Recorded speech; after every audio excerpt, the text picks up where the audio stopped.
अब हम बात करते हैं रेजोनेंस स्ट्रक्चर की कि क्या होती है रेजोनेंस स्ट्रक्चर। अभी हमने पढ़ा था कि इंडक्टिव इफेक्ट, और ये हम किसमें पढ़ रहे हैं अभी, परमानेंट इफेक्ट में। परमानेंट इफेक्ट में हमने सबसे पहले पढ़ा इंडक्टिव इफेक्ट, अब हम बात कर रहे हैं रेजोनेंस इफेक्ट की। तो रेजोनेंस इफेक्ट पढ़ने से पहले सबसे पहले हम बात करेंगे रेजोनेंस स्ट्रक्चर क्या होती है। Resonance involve the delocalization of lone pair और पाई इलेक्ट्रॉन। रेजोनेंस के अंदर पाई इलेक्ट्रॉन और लोन पेयर का डीलोकलाइजेशन होता है। There are many organic molecules whose behavior cannot be explained by single Lewis structure। बहुत सारे ऐसे भी मॉलिक्यूल है जिनको single Lewis structure, that means Lewis ने जो स्ट्रक्चर दी थी उन स्ट्रक्चर से एक्सप्लेन नहीं किया जा सकता। अब तक हम क्या कर रहे थे कि इंडक्टिव इफेक्ट में हमने देखा था कोई भी एक मॉलिक्यूल था उसमें बॉन्ड के पोलराइजेशन मतलब इलेक्ट्रॉन के मूवमेंट से पोलराइजेशन कैलकुलेट कर रहे थे, तो वहां से एक ही स्ट्रक्चर से हमारा काम चल रहा था। पर रेजोनेंस स्ट्रक्चर में एक स्ट्रक्चर से हम उसकी सारी डिटेल नहीं बता सकते। फॉर एग्जांपल बेंजीन, क्या ये एक साइक्लिक मॉलिक्यूल है? यस, ये एक साइक्लिक मॉलिक्यूल है, आप देख पा रहे हैं। इसके अंदर अल्टरनेटिंग कंडीशन में carbon carbon single bond and carbon carbon double bond present है। आप जिस रिप्रेजेंटेशन में देख पा रहे हैं कि अल्टरनेटिंग कंडीशन में कार्बन कार्बन सिंगल बॉन्ड और carbon carbon double bond present है। As per this representation benzene should exhibit two different bond lengths due to carbon carbon single bond जो की होती है 154 picometre and carbon carbon double bond जो होती है 134 picometre. But experimentally ये पाया गया benzene has a uniform carbon carbon bond distance of 139 picometre. Experimentally हमने ये देखा कि कार्बन के अंदर सभी 6 बॉन्ड एक जैसे ही हैं, दैट मींस उनकी बॉन्ड डिस्टेंस है 139 पिकोमीटर। अब ये क्वेश्चन उठा ऐसा कैसे, हमें दो तरीके के बॉन्ड दिखाई दे रहे हैं, कार्बन कार्बन सिंगल बॉन्ड और कार्बन कार्बन डबल बॉन्ड, पर उनकी बॉन्ड डिस्टेंस सबकी सेम कैसे आ रही है। दैट मींस जो हमारी 139 पिकोमीटर आई है कार्बन कार्बन बॉन्ड की, a value intermediate between carbon carbon single bond and carbon carbon double bond, that means वो वैल्यू मेरी इन दोनों के बीच की इंटरमीडिएट है, सिंगल और डबल बॉन्ड के बीच की इंटरमीडिएट वैल्यू है। That means this structure of benzene cannot be represented by this single structure। Benzene को सिंगल स्ट्रक्चर से एक्सप्लेन नहीं किया जा सकता, उसकी कुछ ना कुछ रेजोनेटिंग स्ट्रक्चर भी बन रही होगी। अब कैसे बनती है रेजोनेटिंग स्ट्रक्चर वो बात करते हैं। सपोज ये एक बेंजीन मॉलिक्यूल है, इसमें अभी 1, 3 और 5 पोजीशन पे डबल बॉन्ड लगे हुए हैं। अगर मैं इस बेंजीन को थोड़ा सा रोटेट करके कुछ इस तरह कन्वर्ट कर दूं तो अब मेरे डबल बॉन्ड 2nd, 4 और 6 पोजीशन पे आ चुके हैं। क्या मतलब हुआ इसका? इसका मतलब हो गया कि मेरे बेंजीन के अंदर रेजोनेंस होके इनने अपने पाई बॉन्ड की इलेक्ट्रॉन डेंसिटी को कुछ इस तरह कन्वर्ट कर लिया। क्या ये प्रोसेस चलती रहती है? यस, ये प्रोसेस हमारी होती रहती है, रेजोनेटिंग स्ट्रक्चर्स रेजोनेंस होता रहता है। दिस रेजोनेटिंग स्ट्रक्चर्स, और हम इसे कहते हैं कैनोनिकल स्ट्रक्चर, और इसे कहा जाता है कंट्रीब्यूटिंग स्ट्रक्चर्स आर हाइपोथेटिकल। ये जो रेजोनेंस स्ट्रक्चर हम पढ़ रहे हैं ये एक हाइपोथेटिकल होती है, एक इमेजिनरी होती है। क्या ये रियल में एग्जिस्ट करती है? नहीं, ये एक हाइपोथेटिकल स्ट्रक्चर है। पर तो रियल स्ट्रक्चर क्या होती है? While resonance hybrid is true और रियल स्ट्रक्चर, इन दोनों से मिलकर जो रेजोनेंस हाइब्रिड बन रहा है ये रेजोनेंस हाइब्रिड एक रियल स्ट्रक्चर है। दैट मींस इन दोनों को हम इस तरह दिखा सकते हैं। But these resonating structure contribute to the actual structure in proportion to their stability। ये दोनों जो resonating structure है ये दोनों मेरी contribute करती है उनकी actual structure के अंदर, that means इस resonance hybrid के अंदर, और इनकी energy अपने अपने हिसाब से होगी। कौन सा जो ज्यादा stable होगा उसकी energy कम होगी। अगर मैं इसको ग्राफ में दिखाना चाहूं तो आप देख पा रहे हैं कि मेरी रेजोनेटिंग स्ट्रक्चर की पोटेंशियल एनर्जी बहुत ज्यादा है और रेजोनेंस हाइब्रिड की एनर्जी बहुत कम है।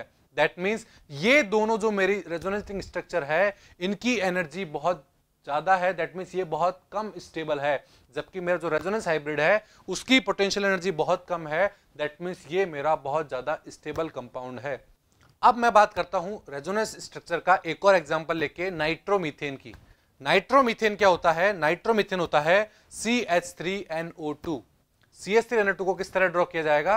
कुछ इस तरह ड्रॉ किया जाएगा। अब जो आप एग्जांपल देख पा रहे हैं, इसमें एक O के ऊपर माइनस चार्ज लगा हुआ है, वो माइनस चार्ज क्या कुछ इस तरह रेजोनेंस कर सकता है? डेफिनेटली कर सकता है। अगर मैं माइनस चार्ज को इधर शिफ्ट करके ऊपर वाले बॉन्ड को इस तरह शिफ्ट कर दूं तो मेरी एक और रेजोनेटिंग स्ट्रक्चर बन जाएगी, जिसे मैं 1 और 2 नाम दे रहा हूं।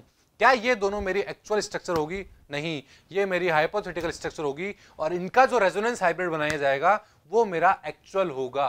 बात समझ में आपको यहां तक?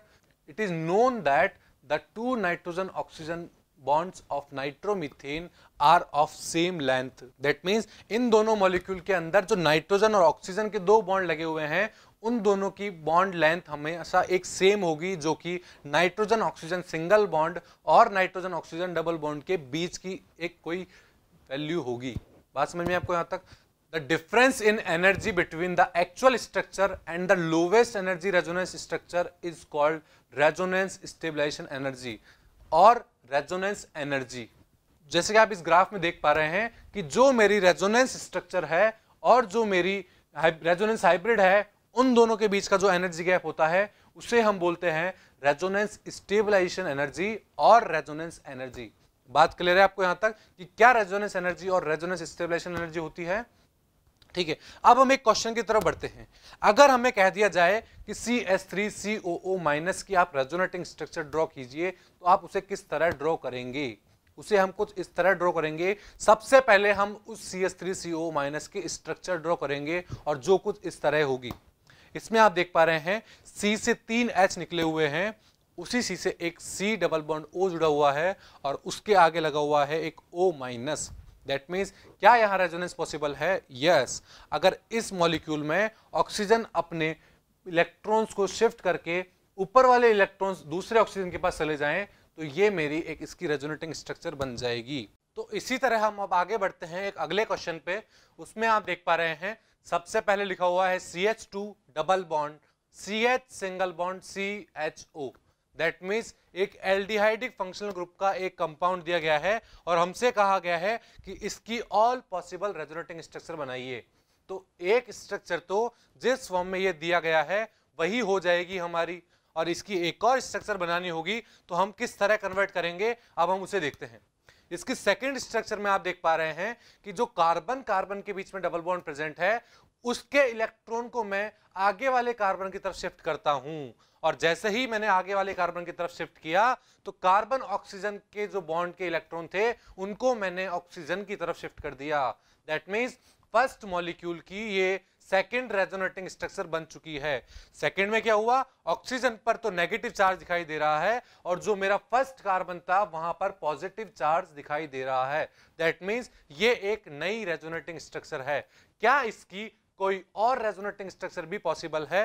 यस। इसी मॉलिक्यूल की एक रेजोनेटिंग स्ट्रक्चर और पॉसिबल है। वो कैसे? अगर आप फर्स्ट मॉलिक्यूल में देख पा रहे हैं, फर्स्ट मॉलिक्यूल में अगर मैं कार्बन कार्बन डबल बॉन्ड के दोनों इलेक्ट्रॉन कार्बन की साइड ही शिफ्ट कर दूं कुछ इस तरह, और कार्बन ऑक्सीजन बॉन्ड के इलेक्ट्रॉन को नीचे की तरफ शिफ्ट कर दूं, तो मेरी एक थर्ड रेजोनेटिंग स्ट्रक्चर भी बन जाएगी। दैट मीन्स क्या CH2CH CHO की 3 रेजोनेटिंग स्ट्रक्चर पॉसिबल है? यस, बिल्कुल। CH2CH CHO की 3 रेजोनेटिंग स्ट्रक्चर पॉसिबल है, जो कुछ इस तरह दिख रही होगी। अब अगर मैं इनकी स्टेबिलिटी की बात करूं तो स्टेबिलिटी को कैसे देखा जाएगा कि कौन सी रेजोनेटिंग स्ट्रक्चर मेरी ज्यादा स्टेबल होगी? दैट मीन्स रेजोनेंस हाइब्रिड में ज्यादा अपना रोल दे रही होगी। वो कौन सी होगी? फर्स्ट स्ट्रक्चर, क्योंकि फर्स्ट मेरी न्यूट्रल रेजोनेटिंग स्ट्रक्चर है। जो भी मेरी अनचार्ज या फिर मैं कह दूं न्यूट्रल रेजोनेटिंग स्ट्रक्चर होती है, वो रेजोनेंस हाइब्रिड में ज्यादा से ज्यादा पार्ट करती है, ज्यादा से ज्यादा स्टेबल होती है। बात क्लियर है यहां तक? अब मैं बात करता हूं सेकंड और थर्ड की। सेकंड और थर्ड में से कौन सी रेजोनेटिंग स्ट्रक्चर मेरी ज्यादा स्टेबल होगी? जैसे कि आप सेकंड में देख पा रहे हैं कि जो नेगेटिव चार्ज है वो ऑक्सीजन के ऊपर है, बट थर्ड स्ट्रक्चर में आप देख पा रहे हैं कि नेगेटिव चार्ज कार्बन के ऊपर है। दैट मीन्स नेगेटिव चार्ज वहां ज्यादा स्टेबल होगा जब वो मोर इलेक्ट्रोनेगेटिव एटम के ऊपर प्रेजेंट होगा। That means second resonating structure में नेगेटिव चार्ज ऑक्सीजन पे प्रेजेंट है और ऑक्सीजन एक बहुत अच्छा इलेक्ट्रोनेगेटिव एटम है। दैट मीन्स अगर मैं इनकी स्टेबिलिटी का ऑर्डर लिखना चाहूं तो वो मेरा होगा फर्स्ट स्ट्रक्चर सबसे ज्यादा स्टेबल होगी, फिर सेकंड स्ट्रक्चर होगी और फिर थर्ड स्ट्रक्चर मेरी सबसे कम स्टेबल होगी। बात क्लियर है यहां तक? ये बात हुई हमारे इस मॉलिक्यूल की रेजोनेटिंग स्ट्रक्चर का। अब हम बात करते हैं रेजोनेंस इफेक्ट की। तो जिस तरह हमने इंडक्टिव इफेक्ट में plus I effect minus I effect पढ़ा था, इसी तरह रेजोनेंस इफेक्ट में भी एक होता है प्लस आर इफेक्ट और एक होता है minus are effect. Plus are effect को ही हम इलेक्ट्रॉन डोनेटिंग रेजोनेंस इफेक्ट भी बोलते हैं और माइनस आर को हम इलेक्ट्रॉन विड्रॉइंग रेजोनेंस इफेक्ट भी बोलते हैं। प्लस आर इफेक्ट को हम पॉजिटिव रेजोनेंस भी बोल सकते हैं और माइनस आर को हम नेगेटिव रेजोनेंस भी बोल सकते हैं। अब सबसे पहले बात करते हैं electron donating resonance effect, that means plus are effect की। तो इसके अंदर क्या होता है? In this effect the transfer of electron is away from an atom or substituents group attached to the conjugate system। इसके अंदर जो इलेक्ट्रॉन्स होते हैं वो सब्स्टिट्यूएंट से दूर की तरफ शिफ्ट होते हैं। दैट मींस जहां कॉन्जुगेट सिस्टम होता है उस तरफ शिफ्ट होते हैं मेरे electrons. For example aniline, aniline की बात करता हूं। सबसे पहले एनिलीन क्या होता है?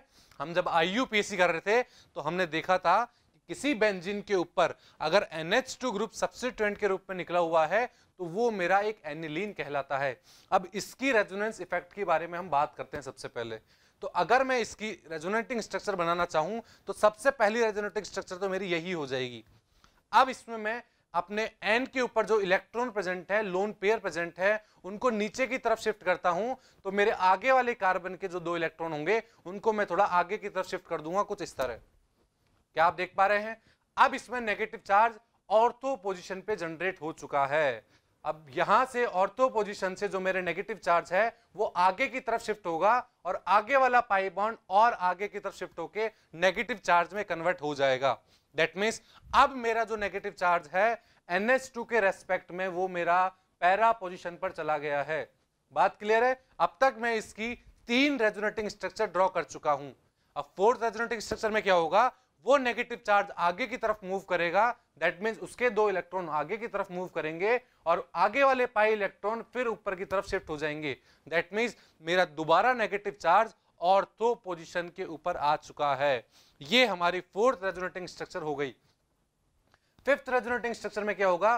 वो नेगेटिव चार्ज वापस आगे की तरफ मूव करेगा और जो नाइट्रोजन ने अपने इलेक्ट्रॉन नीचे दिए थे वो इलेक्ट्रॉन वापस ऊपर की तरफ शिफ्ट हो जाएंगे और मेरी लास्ट रेजोनेटिंग स्ट्रक्चर बन जाएगी जो कि फर्स्ट की बिल्कुल जैसी होगी, फर्स्ट की जैसी होगी। बात क्लियर है? तो ये था हमारा plus are effect, that means electron donating effect. इसको प्लस आर क्यों बोला गया?